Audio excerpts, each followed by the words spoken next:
there are two types of source of energy ኢነርጂን የምናገኝባቸው ሁለት ሶርሶች አሉ የመጀመሪያው ፕራይመሪ ሶርስ ይባላል ሁለተኛው ደግሞ ሰከንደሪ ሶርስ ላቸዋል ፕራይመሪ ሶርስ ምንላቸው ከነሱ በፊት ማንንም የለም ከምንም ያልተገኙ for example sun is a primary source ፀሐይ ኮነ ነገር አይደለም የምታገኙት ፀሐይ ናት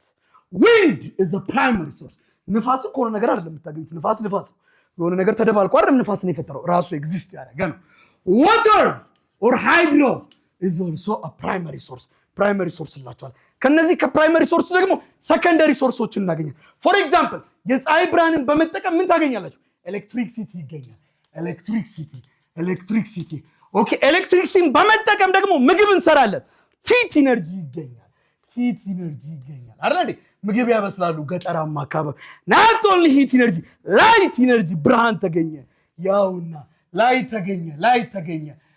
not only that የተለየ sound whatever it is ይገኛል ይሄ ኢነርጂ የተገኘው ፕራይመሪ ሶርሱ ማን